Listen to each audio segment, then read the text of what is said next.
Bismillahirrahmanirrahim. Assalamu alaikum dear students. This is Sajjad Malik. I'm back in your service with new lecture. So today we are going to start the series of perfect tenses. Perfect tenses, all the three perfect tenses, both active and passive voice. So first of all, I would like to start from present perfect tense, active and passive voice. So have a look at the board. It's going to be a lecture number 34 and a 15th lecture on grammar. So first of all, I'm going to discuss active voice of present perfect tense, फेल हाल मुकम्मल. बेटा ऐसा काम जो अब तक मौजूदा ज़माने में जब आप बात कर रहे हैं, जब आपने ये बात हुई, जब ये डिस्कशन हुई, ये वो तब तक की बात है, यानी अब तक इसका जवाब आता है. तो प्रेजेंट होता है अब तक, जो अब तक मुकम्मल हो चुका है. फेल हाल मुकम्मल, ऐसा काम जो अब तक मुकम्मल हो चुका है. राइट, याद रखें, काम, वर्ब, ये सारी गेम बेटा वर्ब के ऊपर है. Verb is the word of a grammar, the most important one. सारी ट्रांसफॉर्मेशन देखिए किस पे हो रही है, वर्ब के ऊपर हो रही है. So you ought to learn a complete command over verb, a very good command. If you want to become real writer, real communicator, real speaker of English, you ought to focus very much on verb. And all these series, active and passive, they are ultimate to learn that and to enhance your capability and ability to become the ultimate communicator of English. I hope so that many of you are getting benefit and they are taking advantage of that opportunity which is going to be provided to you people. And the way, very honestly, all the teachers, but if I talk personally about me, very honestly, I'm really emotional. I am very much emotional while teaching you people that my students are gaining advantage over others. But we are not as stingy to hide our knowledge for others. It's an open competition. Let others learn from that. You have to learn your own and let others learn that on. So right now, it's particularly for grammar lecture for you, but it's for everyone. It's a family package. Present perfect, फेल हाल मुकम्मल. Look at this in Urdu. चुका है, ऐसे फिक्रे जो खत्म हो गए, चुका है, चुकी है, चुके है, लिया है, ली है, वगैरह से. इसमें बेटा फॉर्म ऑफ वर्ब जो है पास्ट पार्टिसिपल आएगी third. All perfects, whether they are active or passive, they'll take past participle form. And helping verb इसके active voice में आएगा has और have. Third person singulars के साथ has आता है और first person even I और plurals के साथ. Second person, third person plural इनके साथ have आएगा. अब इसके एक एग्जाम्पल लिया बेटा, मैं चाय पी चुका हूं, मैं चाय पी चुका हूं, या मैंने चाय पी ली है. मैं चाय पी चुका हूं, इसका मतलब अब तक ये काम हो गया. मैंने चाय पी ली है, ये है से खत्म हुआ, ये अब तक काम मुकम्मल हो गया. अब इसका बेटा बनाने के लिए, ये मैं इंफॉर्मेटिव सेंटेंस बनाने के लिए यहां पर सिंटैक्स है हमारे पास. इस तरह से करेंगे. ये सब्जेक्ट के बाद हेल्पिंग वर्ब के बाद वर्ब की past participle form, then object. बड़ा आसान सेंटेंस लिया है. मैं इसका सब्जेक्ट है, पीना इसका वर्ब है और चाय इसका ऑब्जेक्ट है. So I have taken tea. I have taken tea. जब बोलते हैं ना बेटा इसको ऐसे कॉन्ट्रैक्टेड फॉर्म में,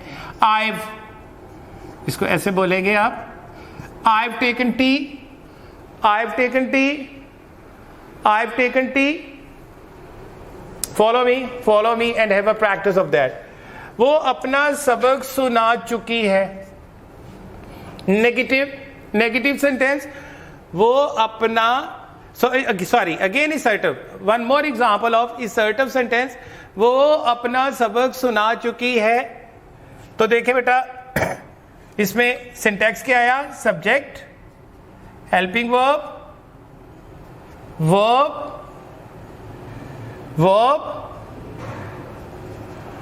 past participle form and object.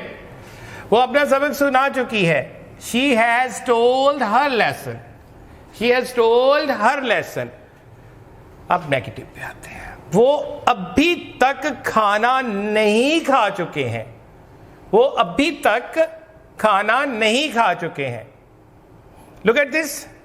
आपके पास सिंटैक्स है बेटा. Subject, helping verb, adverb of negation, then verb past participle, then object. दे, इसमें देखें ये सब्जेक्ट आ गया. खाना, खाना, खाना ये वाला ये वर्ब है और ये खाना ऑब्जेक्ट है. So they have not eaten meal yet. बेटा याद रहे, येट और स्टिल का फर्क आप ध्यान में रखें. येट और स्टिल. येट हमेशा नेगेटिव के लिए आएगा और स्टिल पॉजिटिव के लिए. और एक और बात याद रखिएगा, येट प्रेजेंट परफेक्ट में यूज होता है. येट प्रेजेंट परफेक्ट में यूज होगा. ट्राई कर लें, किसी और में शायद होता हो. स्टिल जो है ये पॉजिटिव सेंस में, अभी तक के लिए पॉजिटिव सेंस में. He is still waiting for you. I am still looking for you. I am still waiting for you. Yep. I am still optimistic. ये किसी भी सेंटेंस में आप लगा सकते हैं. ये पॉजिटिव सेंस में आता है, ये नेगेटिव के लिए आता है. तो आप पॉजिटिव के लिए येट कभी भी इस्तेमाल नहीं कर सकते. वो अभी तक खाना नहीं खा चुके हैं. They have not eaten meal yet. अब इंट्रोगेटिव की एग्जांपल देखें बेटा एक्टिवाइज में. क्या तुम अपना सबक याद कर चुके हो? Look at this. क्या तुम अपना सबक याद कर चुके हो? बात अब तक मुकम्मल हो गई. अब क्या होएगा, इसका फॉर्मूला कैसे लेंगे? हेल्पिंग वर्ब, फिर सब्जेक्ट, फिर past participle, then object. Have you learned your lesson? अब देखिए बेटा, ये सब्जेक्ट है. आपने सेंटेंस को करते हुए ऐसे सेग्रीगेट किया करें, आसानी होगी. आप वैसे भी बना सकते हैं, लेकिन थोड़ा सा अगर रूल को फॉलो करके करें आहिस्ता आहिस्ता. आप देखें, अगर ऐसे समझे कि मैं बिल्कुल फ्रेश स्टार्ट ले रहा हूं या ले रही हूं, तो आपको ये फायदा देगी. जब बड़े कॉम्प्लिकेटेड कॉम्प्लेक्स सेंटेंस कंपाउंड आ जाए, कॉम्प्लेक्स आ जाए, कंपाउंड कॉम्प्लेक्स सेंटेंस आ जाए, तो won't cause any problem for you if you are habitual of just segregating each part of speech. अगर इस क्या तुम अपना सबक याद करना जो है, इसमें ये वर्ब है और अपना सबक इसके अंदर ऑब्जेक्ट है. इसकी हैबिट बना लें कि मैंने पहले देखना है कि मेरी तरतीब में एक्टिवाइज कर रहा हूं या कर रही हूं, तो मैंने किस तरह से इसकी सेग्रीगेशन करी और आइडेंटिफिकेशन किस तरह से होगी. तो यहां पे तुम की इंग्लिश हो गई यू. अगर यू आपका डेफिनेटली सब्जेक्ट है तो हेल्पिंग वर्ब हैव आएगा. So have you learned your lesson? Have you learned your lesson? यहां पर बेटा आते हैं नेगेटिव इंट्रोगेटिव. नेगेटिव इंट्रोगेटिव की एक एग्जांपल लेते हैं. क्या वो तमाम किताबें नहीं दोहरा चुका है? सो फार, अभी तक. क्या वो तमाम किताबें नहीं दोहरा चुका है? अब इसका देखिए बेटा, सिंटैक्स है आपके सामने. Helping verb, subject, adverb of negation, then verb, past participle form, object, and never forget this all important sign of interrogation. क्या वो तमाम किताबें नहीं दोहरा चुका है? सब्जेक्ट, दोहराना वर्ब, किताबें ऑब्जेक्ट.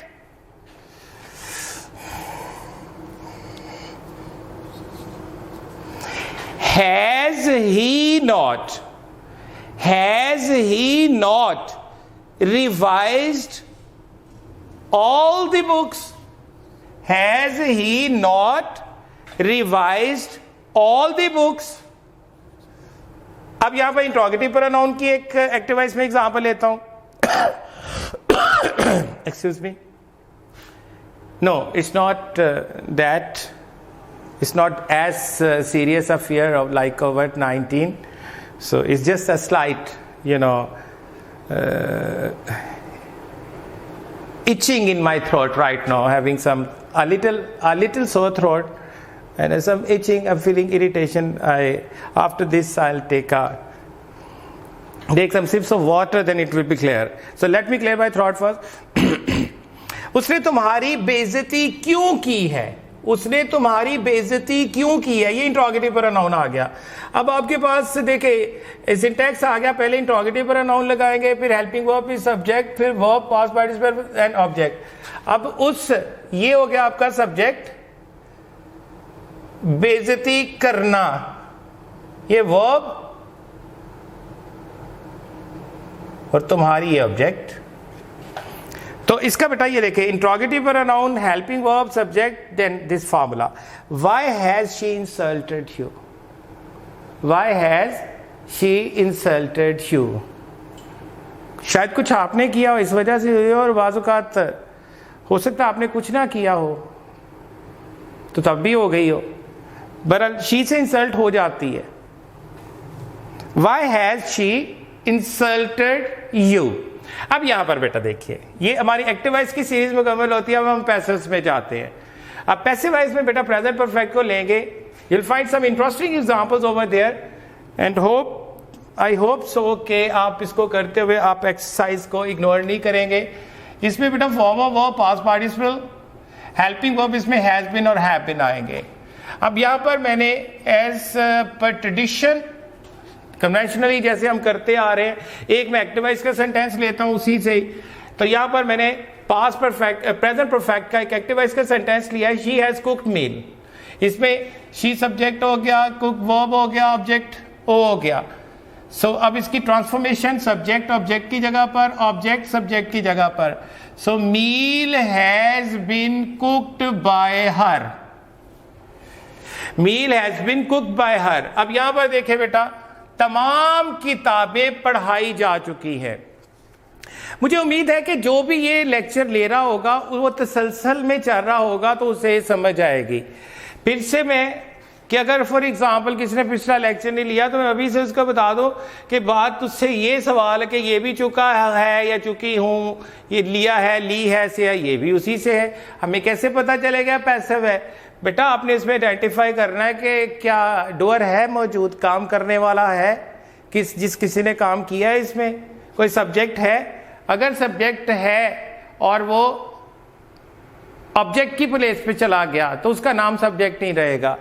तो यह वैसे ही साइलेंट हो गया, गायब हो गया सेंटेंस के अंदर से. तमाम किताबें पढ़ाई जा चुकी, किसी ने तो पढ़ानी है ना, किसी ने पढ़ाने वाला यहाँ जिक्र नहीं, इसलिए यह पैसिव है. So all the books have been taught. या नेगेटिव सेंटेंस लेते हैं, मेहमानों की अच्छी तरह खातर मदारत नहीं की जा चुकी है. मेहमानों की अच्छी तरह खातर मदारत नहीं की जा चुकी है. अब यहां पर बेटा let me be courageous enough and you let me use definite article the. देखिए मैंने ही आपको बताया है, रूल यही कहते हैं कि प्लूरल नाउन के साथ डेफिनेट आर्टिकल नहीं आता. लेकिन एक रूल ये भी देखे, जब हम बात कर रहे होंगे दुनिया के सारे मेहमानों की खातर मदारत तो उसने नहीं करनी जिसके बारे में बात हो रही है. तो इसका मतलब है कि वो अंडरस्टूड है कि कोई वो मेहमानों की खातर मदारत उसने नहीं की होगी जो उसके घर में आए. मैं कहता हूं स्टूडेंट्स शुड वर्क हार्ड, ये हो गया जनरल. मैं कहता हूं स्टूडेंट्स आर वर्किंग हार्ड. इसका मतलब कहीं भी जो भी स्टूडेंट्स हैं, students are confined to their homes. अब जितने भी दुनिया भर में जहां पर ये पैंडेमिक चल रहा है वो अपने अपने घरों में रिस्ट्रिक्टेड होकर रह गए. अगर मैं कहूं these students are working hard तो इससे मुराद है वो स्टूडेंट जिनको मैं पढ़ाता हूं, मेरे स्टूडेंट्स. यानी जो भी स्पीकर होगा जो तब अगर दीज स्टूडेंट्स की बात करेगा, प्लूरल के साथ डेफिनेट आर्टिकल आएगा तो वो एक पर्टिकुलर सेक्शन को डिस्कस कर रहा है. इसलिए यहां दी गेस्ट इसलिए बनाया कि ये सारी दुनिया के गेस्ट उसने नहीं उसकी खातरमदारत करनी. उससे यही इसी वजह से कहा जा रहा होगा कि मेहमानों की अच्छी तरह खातरमदारत नहीं की जा चुकी होगी. ये सारी दुनिया के मेहमानों के लिए बात है, वो मेहमान जो उनके घर में आए होंगे. The guest have not been entertained well. The guests have not been entertained well. Interrogative लीजिएगा बेटा, क्या बदअनवानी पर काबू पाया जा चुका है? वादे थे ना, कुछ वादे थे ना. अगर तकरीरों से, वादों से फूल खिलते, यकीन मानिए बेटा दुनिया का कोई सहरा चमनस्तान बनने से ना रहता। मैं कहता था ना, अब याद कीजिए, अब क्या हो गया सब कुछ? लेट्स सी, आगे हो जाएगा। क्या बदनवानी पर काबू पाया जा चुका है? Has the corruption been overcome और controlled? You may write overcome और controlled, you have two options here. अब नेगेटिव इंट्रोगेटिव, क्या तमाम मुआशरती बुराइयों को जड़ से नहीं उखाड़ा जा चुका है? क्या तमाम मुआशरती बुराइयों को जड़ से नहीं उखाड़ा जा चुका है? Look at this. अब ये चूंकि मुआशरती बुराइयां जो है ये नाउन है, तो इसलिए एडवर्ब ऑफ नेगेशन पहले आया। Have not all the social evils been uprooted और एलिमिनेटेड? तब्दीली के तमाम वादों को कब पूरा किया गया है? कब पूरा किया गया है तब्दीली के तमाम वादों को? ये यहां पर इंट्रोगेटिव प्रोनाउन आपके पास आया। When have all the promises of change, let me right it बेटा। जब आप एक फोकस वर्ड के ऊपर आते तो इसका फर्स्ट लेटर ब्लॉक करते हैं, ऑफ चेंज। ये एक पूरा एक मैनिफेस्टो है, एक स्लोगन है जिसके ऊपर एक पूरा इलेक्शन लड़ा गया है, जीता गया है। तो चेंज इसको कैपिटलाइज भी करेंगे और इन्वर्टेड कॉमास में भी लेके आएंगे, सिंगल इन्वर्टेड कॉमास के अंदर हाईलाइट करने के लिए। When have all the promises of change been fulfilled? When have all the promises of change been fulfilled? अकरबा Porvorim को क्यों फरोग दिया गया है? अकरबा परवरी बेटा कहते हैं अपने ही खानदान के लोगों को नवाजते रहना, अपने ही खानदान के नाअहल लोगों को अहल पोस्ट पे, बड़ी बड़ी वजारतों पे और अहम ओहदों पे फाइज करना है, मिनिस्ट्रीज देना। तो ये सब करते हैं, होता भी रहा है, हो भी रहा है। लेट्स होप के कभी इस पे काबू पाया जाए। अकरबा परवरी को क्यों फरोग दिया गया है? Why has the nepotism been promoted? Why has the nepotism been promoted? एक और मैं यहां पे एग्जाम्पल दी है। क्या लॉकडाउन के अहकामात जारी किए जा चुके हैं? क्या लॉकडाउन के अहकामात जारी किए जा चुके हैं? Have the orders for lockdown, have the orders for lockdown been issued? यहां पे बेटा मैंने कोशिश की आपको कि वैरायटी ऑफ एग्जांपल्स के साथ अच्छी प्रैक्टिस दूं, हेल्दी प्रैक्टिस दूं, लेकिन फ्रूटफुल एक्सरसाइज बेटा आपने करनी है। जब तक आप फ्रूटफुल एक्सरसाइज नहीं करते, जब तक आप इसको लेक्चर को लेके उसके बाद अपनी जो आपके पास की बुक्स हैं उससे आप एक्सरसाइज नहीं करते, all our efforts are going to dogs, and I hope you won't let our efforts be humiliated in this way. आप इन्हें यूं रुसवा नहीं करेंगे, ये रुसवाई फिर हमारी नहीं है, ये कहीं किसी की तबाही ना बन जाए। बेटा इन फैक्ट कामयाबी एक ऐसी चेरिश चीज है जिसे हर कोई चाहता है, जिस कहते सारे चाहते मुझे मिले, लेकिन याद रहे कामयाबी के लिए आपको दौड़ में हिस्सा लेना पड़ता है। इसको हारने से डर लगता है, उस पक्का कामयाबी पे कोई हक नहीं हुआ करता। अल्लाह ताला आपको, आपके घर वालों को अपने हिफ्ज़ व मान में रखे। And please remember me in your best prayers. इंशाल्लाह मिलते हैं अगले लेक्चर में। Till then thank you very much. अल्लाह हाफिज़।